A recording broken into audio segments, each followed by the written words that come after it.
à une vingtaine de kilomètres de Bobo-Dioulasso, sur la RN8, le village de Koumi, village Bobo-Voré, a renoué en cette année 2026 avec l'un des rites coutumiers les plus forts, emblématiques de son patrimoine culturel, la sortie des initiés.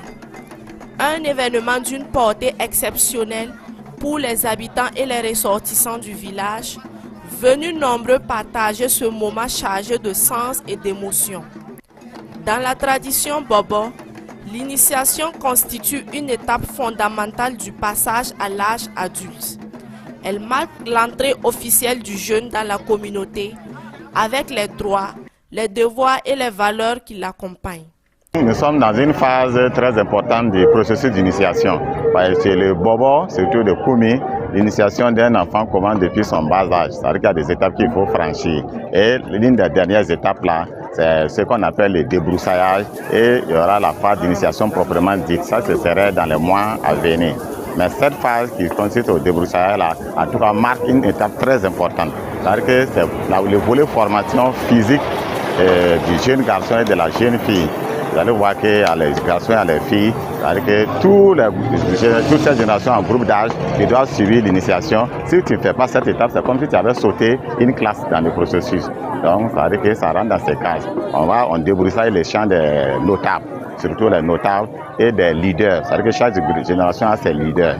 Donc, on cultive les champs des notables, du chef du village et de ses leaders-là. Et ça suit, il y a un enseignement au quotidien qui se passe. Il y a un volet au village et à l'autre volet, on va aller en brousse. À Koumi, la dernière cérémonie d'initiation remontait à 2011, soit plus de 15 années d'attente. Elle est censée se tenir chaque 7 ans. Soucieuse de préserver l'équilibre et la continuité de la vie communautaire, la chefferie traditionnelle a décidé de relancer ce cycle initiatique.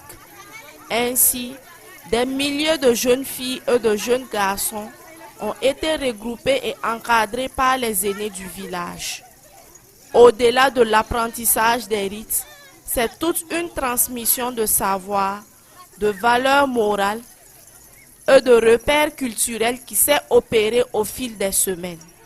J'aime dire aux gens, l'éducation, avant de s'importer à l'école, commence toujours dans la famille. Et l'éducation moderne et classique, là, en tout cas, devrait s'appuyer sur nos valeurs éducatives et traditionnelles. Et le volet éducatif de l'initiation, c'est quoi? C'est-à-dire que non seulement on apprend à l'enfant d'obéir à ses aînés. C'est-à-dire qu'on lui enseigne le respect des aînés, le respect entre pairs, l'obéissance aux aînés, en tout cas l'obéissance à la coutume même. C'est-à-dire que toute coutume a des interdits. C'est-à-dire qu'on t'apprend à respecter les coutumes, les interdits. C'est comme la loi. Les coutumes, c'est comme la loi. Donc, c'est-à-dire que si on applique ça bien, on écule ça bien aux jeunes générations, c'est-à-dire qu'ils vont plus souffrir à respecter même le monde moderne. C'est ce que le monde moderne aussi exige, la discipline, l'ordre, en tout cas le respect de la loi, le respect des valeurs nationales, voilà, le respect des symboles nationaux. C'est-à-dire que l'éducation coutumière contribue à former les jeunes garçons et la jeune fille à vivre dans un état de droit aussi. La canne initiatique est un objet matériel qui constitue le point d'ancrage des initiés et un repère incontournable pour toute une génération. Alors, ce que vous voyez juste à côté de moi, c'est la canne initiatique qui représente tout un symbole d'une génération. Sans cette canne, en principe, on ne peut pas parler d'initiation, parce que c'est une étape très importante que ces jeunes traversent avant d'accéder à l'initiation proprement dite. Alors, vous avez vu tout à l'heure la parure opérée par des jeunes filles. Ces filles ne sont pas choisies au hasard. Il s'agit alors d'une question de pureté. Nous connaissons tous ce que la femme représente dans la société africaine. Alors, celles-ci qui ont procédé à la parure, c'est des jeunes filles, pratiquement des fillettes qui ont été choisies parmi leur génération parce qu'on estime plutôt qu'elles sont d'une certaine pureté, elles n'ont pas connu de garçons et il faut choisir ces filles-là qui inspirent la pureté de la femme. Le débroussaillage des champs pour les initiés concerne aussi bien les filles que les garçons. Et cela se passe dans une très bonne ambiance. Et on a accompagné les jeunes qui seront initiés bientôt. Voilà, ils sont à leur 3e jour de cérémonie. Le premier jour, ils sont allés chez un notable du village.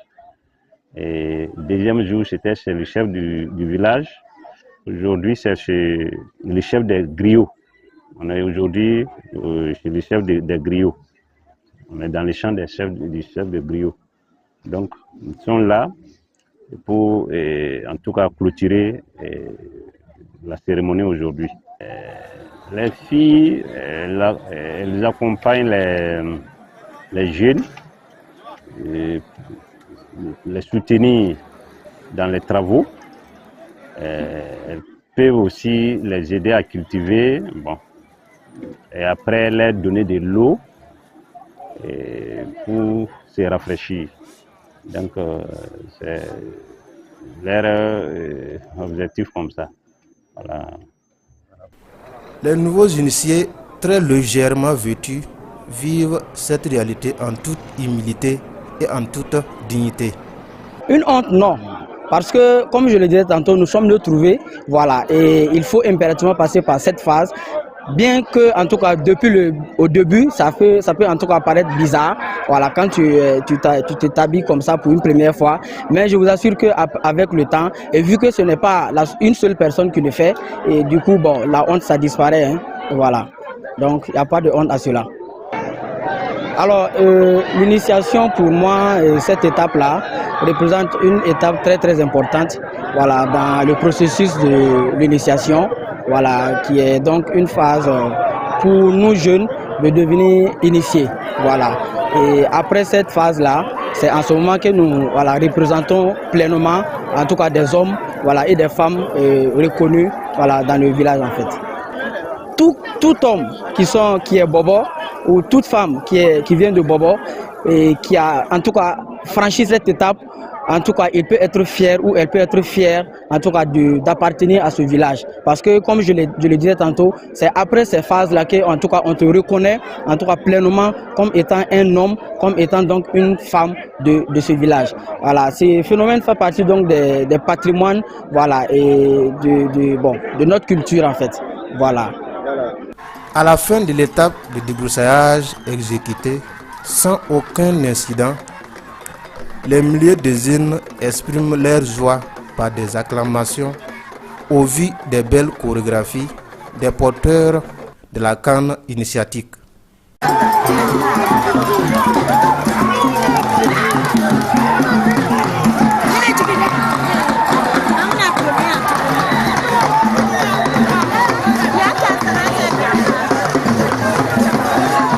Les initiés seront très bien reçus par leurs parents et amis le soir venu.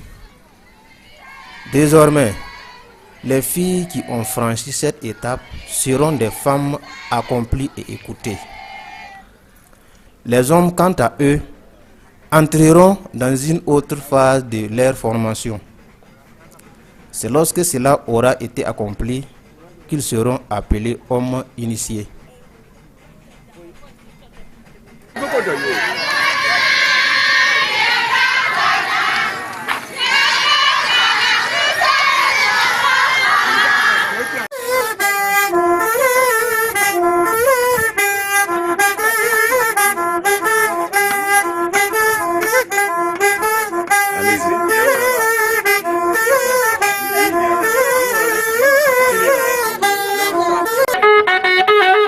Allez-y.